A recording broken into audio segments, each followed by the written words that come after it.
morning teenager nde nkhani za ku World Cup eti wo World Cup mpira ukwenda amene kuyenera kuyendera. So far ma host was USA, Canada, Mexico ali out eti koma pa 4 July kunali mpira between kunali game between Paraguay ndi France eti ngati munauona sinali game yabwino.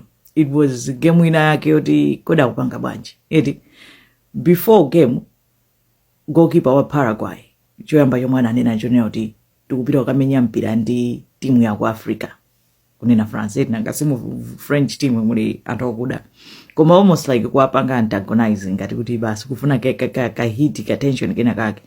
And the game umene inayamba it was almost like anthu akusasewera mpira kapena kufuna kuzavulaza munthu eti onse amalimbana kwambiri ndi Kylian Mbappe kumuchera kumumenya kumukankha constantly.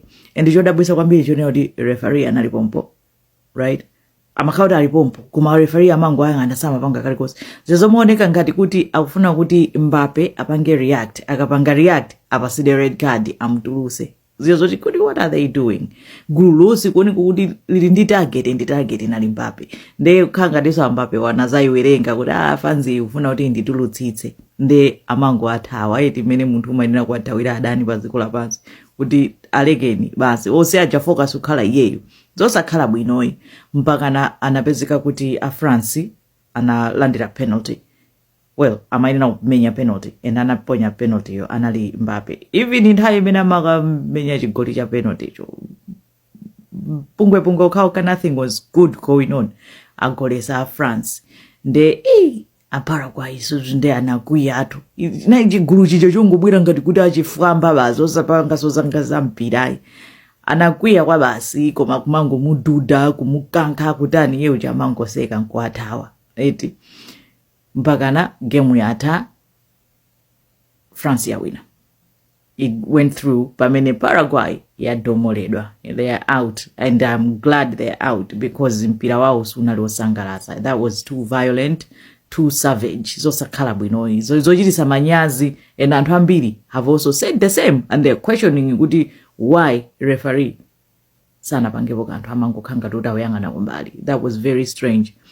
Komano moving forward game ija yatha a goalkeeper Paraguay anayankhula mwano zoti akukasawira timu ya Africa aja ati kuyesera kuagwira padzanja Kylian Mbappe aja nde Mbappe nayenso wangoti usantitopesi wangomudusa wangomulambalala nde nangaso wamulambalala pagulu zinamuwawa nkumugenda ndi mpira. Izo zatha zinthu ziyo zakalowa nokuboma sopano.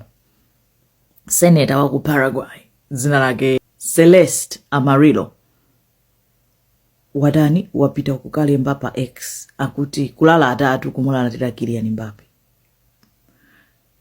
Munthu auti kumunena akuti munthu oti anachitidwa colonize by France, munthu wa ku Cameroon afuna azizitenga ngati ndi French. Munthu onena kuti onyasa wangolemera pompano just because ali nditi ndalama nde amunyoza atu kuti nkhani yake mpira ukao umunyoza pamene paja akuti olokulemba saziwa ameneyo chomwe amaziwa ndi ati sound ya machimpanzee anyani wakulira around machimpanzee akuti olonkaka wa mai yake sana yamwe anamwa ata anakula kumwadzi coconut. Very very racist kunyoza anthu okuda anthu ati afuna adzitenga ngati ma French anthu ongochitidwa colonize. Munthu utonena kuti ati ali mboma munthu onena kuti ati ndi senator eti nde Mbappe also ayankha kuti ine tusindikusiyani, you can't say that and get away with it. That is racist and wachititsa manyazi dziko lako kunena kuti munthu nzimayi ngati iweyo nzimayi ochititsa manyazi ukakhale ndi position imeneyo you're not worthy of that position kukhala senator nkumachita represent dziko. Timu yanu yalimbikira kufika point iyi mu World Cup.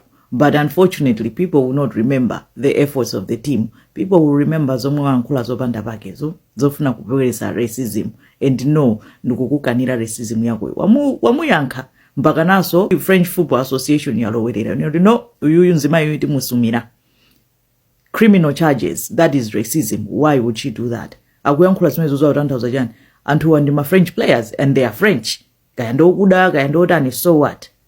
akuti they are bringing criminal charges. Nalo boma la Paraguay laona kuti apapa zaipa lamukalira latifeyo tikuzichita distance sizikuti khudza zomwe wayankhula Celeste sizathu ya izmezo ndi zake, which means ngati uli mlandu ukhala wake and she will have to deal with it by herself.